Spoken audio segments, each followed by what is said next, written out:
Good morning, students. First semester honors. তোমাদের class শুরু হলো। ভার্চুয়াল এখন যা পরিস্থিতি, ভার্চুয়াল ক্লাস এখন যা পরিস্থিতি, তাতে এই ভার্চুয়ালভাবে আমাদের প্রথম ইন্ট্রোডাকশন, ভার্চুয়ালি আমাদের প্রথম ইন্ট্রোডাকশনটা হবে এবং হয়তো খুব শীঘ্রই পরিস্থিতি স্বাভাবিক হবে এবং তখন আমরা ফিজিক্যালি সবারই সামনাসামনি দেখা হবে। আমাদের যে গ্রুপ আছে, হোয়াটসঅ্যাপ গ্রুপ কলেজে ফার্স্ট সেমিস্টারে, সেখানে আমি দেখেছি যে খুব কম সংখ্যক স্টুডেন্টই এখন অবধি জয়েন করেছে।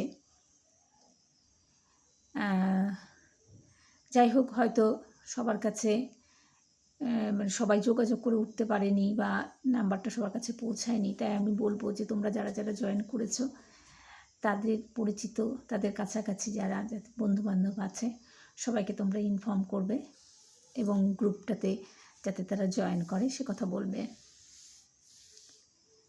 এখন প্রথমত তোমাদের যেটা ফার্স্ট সেমিস্টার অনার্সে তোমরা দুটো পেপারই পড়বে।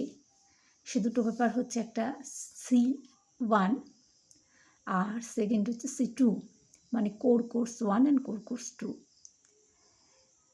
এবার তোমাদের জানতে হবে যে এবং তাছাড়া এর সাথে তোমাদের এসএসসি বা অন্য কিছু নেই, শুধুমাত্র অনার্সের দুটো পেপারই তোমাদের পড়তে হবে, C1 C2। তা প্রথমেই আমরা জানি, যখন আমরা ইতিহাস পড়ব, ইতিহাস পড়া শুরু করব, আমরা জানি ইতিহাস এমন একটা বিষয় যেটা ক্রোনোলজিক্যালি চলে, মানে কালানুক্রম অনুযায়ী আমাদের পড়তে হয়। হঠাৎ করে আমরা মাঝখান থেকে শুরু করতে পারি না, আমাদের একটা ধারাবাহিকতা বজায় রাখতে হয়। ইতিহাস যখনই আমরা পড়ব, ইতিহাসের ছাত্রী হিসেবে আমাদের এই কথাটা সবসময় মাথায় রাখতে হবে যে আমরা যেন সবসময় কালানুক্রমটাকে বজায় রাখি এবং পরপর সেভাবেই আমাদের কিন্তু যে সিলেবাস তৈরি হয় বা আমাদের যে পঠন সে কিন্তু সেটা কালানুক্রম বজায় রেখেই ক্রনোলজিক্যালি পড়ানো হয় এবং তোমরাও সেভাবেই পড়বে। এখন যখন আমরা ইতিহাস পড়ব, তখন আমরা অবশ্যই প্রথমে আমাদের ভারতের ইতিহাস তোমরা পড়বে। এবার এই যে ভারতের ইতিহাস, এই ভারতের ইতিহাস শুরু হচ্ছে কোথা থেকে? প্রথম আমরা C1 যে তোমাদের পেপারটা, সেটা আমরা কোন বিষয়গুলো পড়ব এবং C2তে গিয়ে আমরা কোন বিষয়গুলো পড়ব। C1-এ আমরা, মানে যেটা তোমাদের অনার্সের প্রথম পত্র আর কি, প্রথম পেপার, ফার্স্ট পেপার, সেটাতে তোমরা পড়বে অ্যানশিয়েন্ট ইন্ডিয়ান হিস্ট্রি। আর তারপরে যে C2টা আছে, সেটাতে তোমরা পড়বে যে আর্লি মিডিয়াভেল। ওটা কিন্তু আর্লি মিডিয়াভেল হিস্ট্রিটা আমাদের আলোচনা করা হয়েছে ওখানে, প্রাক মধ্যযুগ। অ্যানশিয়েন্ট মানে হচ্ছে, অ্যানশিয়েন্ট হিস্ট্রি তোমরা জানো সবাই, প্রাচীন ভারতের ইতিহাস। একটা কথা, এবারই এই যে একটা প্যান্ডামিক সিচুয়েশন, এর জন্য সব কিছুই আমরা জানি, সমস্ত দিক থেকে সমস্ত ক্ষেত্রেই নানা রকম এটার প্রভাব পড়েছে। এই কারণেই স্পেশালি বিশেষত এবছর তোমাদের সিলেবাসটা, এই ফার্স্ট সেমিস্টার এবং থার্ড এবং ফিফথ, এই তিনটে সেমিস্টারের যে সিলেবাস, সেটাকে টেম্পোরারিলি, মানে এই ক্রাইসিস পিরিয়ডের, এই ক্রাইসিসের জন্য, এই প্যান্ডামিক সিচুয়েশনের জন্য সেটাকে রিডিউস করে ছোট করা হয়েছে, যেটা শুধুমাত্র এই বছরই কার্যকর থাকবে। তা যাই হোক, আমরা প্রথমে যেটা পড়ব আর কি, তোমাদের যেটা ইতিহাস অনার্সের পেপার C1, সেটা কি থাকবে, বা অ্যানশিয়েন্ট ইন্ডিয়ান হিস্ট্রি, সেটার মধ্যে কী কী থাকবে সেটা আমি আজকে বলে দেবো। আজকে তোমাদের আমি কোনো টপিক, কোনো বিষয়বস্তু নিয়ে আলোচনা করব না, কোনো বিষয়বস্তু শুরু করব না। আমি সেকেন্ড ক্লাস থেকে তোমাদের বিষয়বস্তু কোনো একটা টপিকের উপর পড়াশোনা, আলোচনা শুরু করব। তার আগে বলি, তোমাদের সিলেবাস বলবার আগে আমি যেহেতু তোমাদের সাথে আমার সরাসরি এখন দেখা হচ্ছে না, আমাদের কারোরই সরাসরি দেখা হচ্ছে না, নিজের পরিচয় সেটা তোমরা এখন ভাববে কোন ম্যাডাম পড়াচ্ছেন, কি পড়াচ্ছেন, কে পড়াচ্ছেন। সেক্ষেত্রে সেই ব্যাপারটার জন্য সেটা স্বাভাবিকভাবে মনে হবে তোমাদের। তাই আমার একটা নিজের সেলফ ইন্ট্রোডাকশান তোমাদেরকে আমি দিচ্ছি। আমি Sanchita Bhattacharya, head of the department, ইতিহাস বিভাগের হিস্ট্রি ডিপার্টমেন্টের। এবং আমি এছাড়াও আমাদের আরও 4 জন টিচার আছে, প্রত্যেকের সাথেই তোমাদের পরিচয় হবে একে একে। এবং আমি তোমাদের C2টা C1 C2 যে দুটো পেপার আছে, আমি দ্বিতীয় পত্র যেটা সেকেন্ড পেপার সেটা C2টা আমি তোমাদের পড়াবো।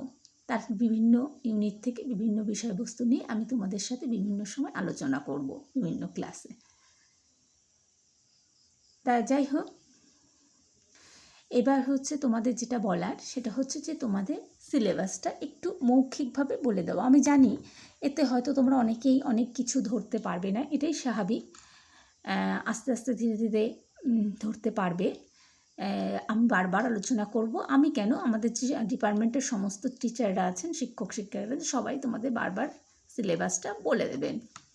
এবং তোমরা পঞ্চানন ইউনিভার্সিটির সাইটে গিয়েও পাবে, আমাদের ওয়েবসাইটেও দিয়েছে, সবখানেই পাবে নতুন যে রিডিউস করা সিলেবাসটা। এমনি আগের সিলেবাস তো রয়েছে, কিন্তু রিডিউস সিলেবাসটাও তোমরা পেয়ে যাবে। তা যাই হোক, তা আমাদের যেটা course 1 history of India up to 650 AD, prehistory to Mahajanapadas. আমাদের মহাজনপদ শব্দটার সাথে নিশ্চয়ই তোমরা পরিচিত, তোমরা আগেও পড়েছ, বিভিন্ন ছোটো ক্লাসে আমরা ষোড়শ মহাজনপদ পড়ে থাকি। তা এই যে 650 AD থেকে আমাদের এটা মানে আপ টু 650 AD চলবে, প্রি হিস্ট্রি টু মহাজনপদস। ইউনিট 1-এ রয়েছে রিকনস্ট্রাক্টিং অ্যানসিয়েন্ট ইন্ডিয়ান হিস্ট্রি। এখানে কতগুলো সাব টপিক রয়েছে, এটা ইউনিট 1। সাব টপিকের মধ্যে রয়েছে 1 number geographical background of India, second রয়েছে sources and tools of historical reconstruction, literature, archaeology, epigraphy and numismatics. এবার ইউনিট 2-তে রয়েছে প্রি হিস্টোরিক এজ। এই প্রি হিস্টোরিক এজ ইউনিট 2-এর মধ্যে যেসব সাবথিমগুলো তোমরা যে সাব টপিকগুলো আছে সেটা হলো 1 number palaeolithic, mesolithic and neolithic culture, evolution and uses of stone tools and food production। এটা হলো 2 নম্বর ইউনিট। এবার 3 নম্বর ইউনিটে রয়েছে প্রোটো হিস্টোরিক এজ। এই যে প্রোটো হিস্টোরিক এজ, এখানে আমরা এটা ইউনিট 3 এর কিছু সাবথিম আছে, 3টে আছে ABC করে। তা প্রথমে রয়েছে the Harappan civilisation origin and extent, Harappan সিভিলাইজেশনের অরিজিন অ্যান্ড এক্সটেন্ট। সেকেন্ডে রয়েছে সোশ্যাল অ্যান্ড ইকোনমিক কন্ডিশন। আর থার্ডে রয়েছে the causes of Harappan decline. এবার ইউনিট 4-এ আসছি। ইউনিট 4-এ আমাদের পড়তে হবে বৈদিক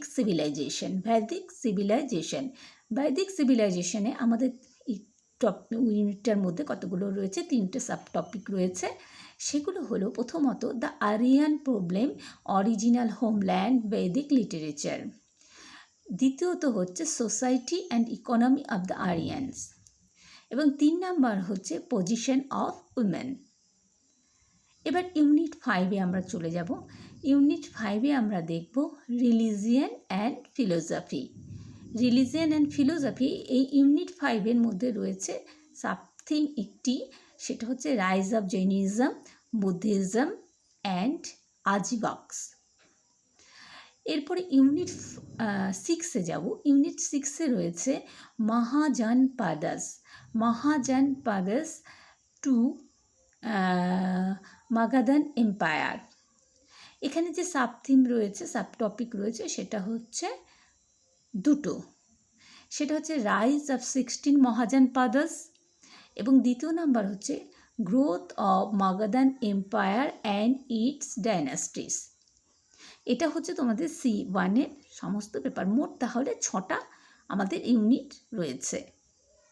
এখানে তোমাদের দুজন টিচার পড়াবেন, অভিজিৎ স্যার এবং সুচেতনা ম্যাডাম। এই পেপারটা তোমাদের কভার করবেন, অ্যানশিয়েন্ট হিস্ট্রিটা। নেক্সট আমাদের যেটা আছে সেটা হচ্ছে C2-তে আমরা যেটা দেখব হিস্ট্রি অফ ইন্ডিয়া AD 650 থেকে 1526 আপ টু 1206 AD। এখানে আমাদের ইউনিট আছে 5খানা এবং এই 5টা ইউনিটের মধ্যে আমাদের আবার সাব টপিক রয়েছে। প্রথম ইউনিটে আমাদের রয়েছে reconstructing of early medieval Indian history. আচ্ছা, এবং তার যে সাব টপিক, প্রথমত 1 number historical sources and their interpretation. 2 number হচ্ছে Arab conquest and its impact. 3 number হচ্ছে political development, nature of the regional politics and special reference to the Pratiharas, Palas, Senas, Rashtrakutas, Cholas and Pallavas. এবার D number আরেকটা subtopic রয়েছে 4খানা unit 1-এ। Last যেটা D number সেটা হচ্ছে Turkish invention and its impact. এবার আমরা ইউনিট 2-তে আসবো। সেই ইউনিট 2-তে যেটা আমরা দেখব সেটা হচ্ছে ইকোনমি অ্যান্ড সোসাইটি। এই ইকোনমিক আর সোসাইটির মধ্যে যে সাবটপিকগুলো তোমাদের পড়তে হবে সেটা হচ্ছে number 1 land grants and agrarian expansion change in land nature. Second হচ্ছে Indian feudalism and debates. Third number হচ্ছে সোশ্যাল স্ট্র্যাটিফিকেশন, ক্লাস, কাস্ট মানে জাতি অ্যান্ড স্লেভারি। এটা হলো তোমাদের ইউনিট 2। ইউনিট 2-তে সাবটপিক পড়ছে 3টে। এবার ইউনিট 3-এ আসবে। ইউনিট 3-তে আমরা পড়ব যেটা সেটা হচ্ছে ট্রেড অ্যান্ড কমার্স এবং এর মধ্যে যে সাবটপিক আছে সেটা হচ্ছে দুটো সাবটপিক রয়েছে। একটা হচ্ছে প্রথমত urban centre trade, internal trade, maritime trade. 2 নম্বর হচ্ছে গিল্ডস অ্যান্ড ইন্ডাস্ট্রিজ। এবার ইউনিট 4-এ আসবে। ইউনিট 4-এ রয়েছে কালচার হচ্ছে ইউনিট 4 এবং এর মধ্যে যে সাবথিমগুলো আছে number 1 literature, rise and growth of regional language. 2-এ আছে schools of Indian philosophy, Buddhism and Jainism, bhakti. ঠিক আছে। এবার ইউনিট 5-এ তোমরা যেটা পড়তে হবে সেটা হচ্ছে ইউনিট 5-এ রয়েছে আর্ট অ্যান্ড আর্কিটেকচার। একটাই সাবটপিক আছে সেটা হচ্ছে আর্ট, আর্কিটেকচার অ্যান্ড পেন্টিং। তাহলে এটা হলো তোমাদের সম্পূর্ণ যে ফার্স্ট সেমিস্টার, সেই সেমিস্টারে দুটো পেপারের সমস্ত ইউনিটগুলো এবং কী কী বিষয়বস্তু পড়তে হবে। এটা তোমাদের বারবার বলা হবে এবং তোমরা নিজেরাও কিন্তু ওয়েবসাইট থেকে এই রিডিউস সিলেবাস ডাউনলোড করে নিতে পারো এবং প্রয়োজন হলে আমরা সিলেবাস তোমাদের গ্রুপেও দিয়ে দিতে পারি, সেখান থেকেও তোমরা পেয়ে যাবে। এবং তোমরা বারবার করে ভালো করে কিন্তু সিলেবাসটা দেখবে। যদি সিলেবাসটা ক্লিয়ার না থাকে তাহলে কিন্তু তোমরা কোথায় কী পড়ানো হচ্ছে কীভাবে হচ্ছে সেটা ধরতে পারবে না, ধরতে তোমাদের অসুবিধে হবে। তাই বলবো যে বারবার সিলেবাসটা ভালো করে দেখবে যে দুটো পেপারের সিলেবাসে কী বলছে, কোথার থেকে কতটা পড়তে হচ্ছে এবং কি কি আমাদের পড়তে হচ্ছে। আমার মনে হয় গ্রুপে তোমাদের সিলেবাস দেওয়া অলরেডি হয়ে গেছে, তোমরা পেয়ে গেছো। হ্যাঁ, তা সেখানে বারবার দেখবে যে সিলেবাসটা কি আছে, দেখেওছো হয়তো এবং বারবার দেখবে। যাই হোক, এখন কথা হচ্ছে যে আমরা অনেক কিছু বলি, কিন্তু এই যে বললাম যে AD 650 থেকে আপ টু বা AD 650 থেকে AD 1526, আমরা জানি যে AD যে শব্দটা ব্যবহার হচ্ছে, ADটা কি? ADটা কিন্তু আসলে হচ্ছে AD স্ট্যান্ডস ফর অ্যানো ডোমিনি। অ্যাকচুয়ালি এটা কিন্তু মানে একটা মেডিয়াভেল ল্যাটিন টার্ম। এটার মানে হচ্ছে in the year of our Lord. ঠিক আছে, এটাকেই বলা হচ্ছে এডি, অ্যানো ডমিনি। এটা একটা ল্যাটিন ওয়ার্ড। আর বিসিটা আমরা জানি, ইতিহাস পড়তে গেলে এডি বিসি এই সব ইয়েগুলো আমাদের বারবার আসবে এবং আমাদের ভালো করে বুঝতে হবে। বিসি হচ্ছে আমরা জানি বিফোর খ্রিস্ট। এখন আমরা যে এটা সবাই ইতিহাসে, আমরা যারা ইতিহাস পড়ব, ইতিহাসের ছাত্র, আমাদের প্রথমেই কিন্তু মাথাতে আসবে যে ইতিহাস, এই যে ইতিহাস শব্দটা, ইতিহাস শব্দটা আমরা জানি ইংরেজিতে এটাকে হিস্ট্রি বলা হচ্ছে। এটা এই যে হিস্ট্রি, এই যে শব্দটি, এই শব্দটি কিন্তু এসেছে একটা গ্রিক ও ল্যাটিন শব্দ হিস্টোরিয়া, এই শব্দটি থেকে, যার অর্থ বলা হয়েছে, যার অর্থ বলা হয় যে হচ্ছে সত্য অনুসন্ধান করা বা গবেষণা করা, কোনো বিষয়বস্তু নিয়ে গবেষণা করা, পুরনো অতীতের সত্যকে অনুসন্ধান করা। গ্রিক ও ল্যাটিন হিস্টোরিয়া শব্দটি থেকে এসছে। আমরা জানি ইতিহাসের জনককে, ইতিহাসের জনক হচ্ছে বিখ্যাত গ্রিসের হেরোডেটাস। তিনি কি করেছিলেন? তিনি করেছিলেন গ্রিক আর পারসিকদের মধ্যে যে সামরিক সংঘর্ষ হয়েছিল সেই ঘটনাগুলোকে তিনি সংকলিত করেছিলেন এবং একটি গ্রন্থে, এবং সেই গ্রন্থের নামকরণ করেছিলেন হিস্টোরিয়া। ঠিক আছে, ঘটনার যে অনুসন্ধান অর্থে হেরোডেটাস এই হিস্টোরিয়া বা হিস্ট্রি এই যে শব্দটি ব্যবহার করেছিলেন। ইতিহাস শব্দটি, যে বাংলার যে ইতিহাস, এই শব্দটি এসেছে ইতিহ এই শব্দ থেকে, যার যে কথাটির অর্থ হচ্ছে ঐতিহ্য। আর ইতিহাস কথাটির যার মানে এমনই ছিল, এমনটি ঘটেছিল, এই কথাটা কিন্তু ইতিহাস কথাটা থেকে আমরা বুঝতে পারি। আচ্ছা, 19 শতকে দেখা যাচ্ছে, 19 শতকের জার্মান ঐতিহাসিক লিওপোল্ড, যিনি বলেছিলেন প্রকৃতপক্ষে যা ঘটেছিল, তার অনুসন্ধান ও বিবরণই হচ্ছে ইতিহাস। যা ঘটেছিল তার অনুসন্ধান করা এবং বিবরণ তার লিপিবদ্ধ করাটাই হচ্ছে ইতিহাস।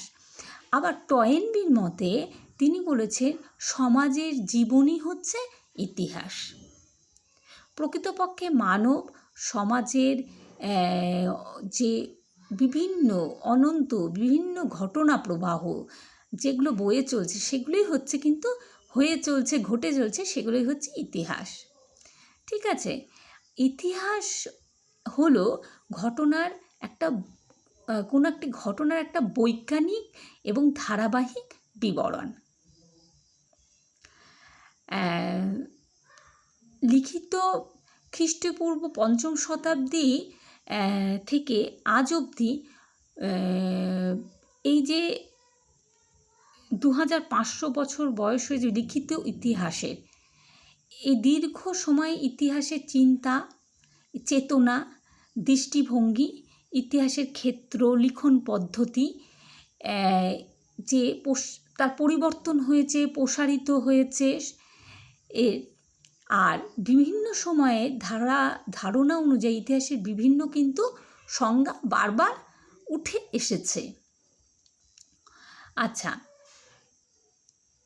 এবং চলতি যে কথা, সেই অর্থে ইতিহাস হচ্ছে মানব কর্মকাণ্ড, সমাজ ও পারিপার্শ্বিকতা সম্পর্কিত বিশ্লেষণাত্মক লিখিত বিবরণ। এই বিবরণ মানব কর্মকাণ্ডের যে ধারা ও গতির তার উল্লেখ এবং মানব আচরণের সহজ ও সরলীকৃত ব্যাখ্যা কিন্তু এতে দেওয়া থাকে। ঠিক আছে। আর ইতিহাসের আমরা বিষয়বস্তু কি? ইতিহাসের বিষয়বস্তু হচ্ছে মানুষ, তার যে পারিপার্শ্বিকতা সে সমস্ত কিছু, তার মধ্যে প্রকৃতি, পরিবেশ এবং সমাজ, সংস্কৃতি, সভ্যতার বিকাশ, পরিবর্তন, পতন, হ্যাঁ, যেমন শিল্প, সাহিত্য, সংস্কৃতি, দর্শন, স্থাপত্য, রাজনীতি, ধর্ম, আইন, সমস্ত কিছু সামগ্রিকভাবে যা কিছু সমাজ সভ্যতা বিকাশে প্রত্যক্ষ ও পরোক্ষভাবে, সমাজ ও সভ্যতাকে প্রত্যক্ষ ও পরোক্ষভাবে বিকাশে, সমাজ সভ্যতা বিকাশে প্রত্যক্ষ ও পরোক্ষভাবে প্রভাবিত করছে, তাই হচ্ছে ইতিহাসের বিষয়বস্তু। তা যাই হোক, আজকে আমি আর বেশি এগুলো নিয়ে আমি আবার এরপরে যখন ক্লাসে আসবো, আমরা ইতিহাস কী, কেন পড়ছি সেটা অবশ্যই আমাদের জানতে হবে। ইতিহাস কী এবং আমরা কেন এগুলো পড়ব, কেন জানার আমাদের দরকার আছে ইতিহাস আলোচনার, ইতিহাস চর্চার, সেটাও জানার বিষয় আমাদের।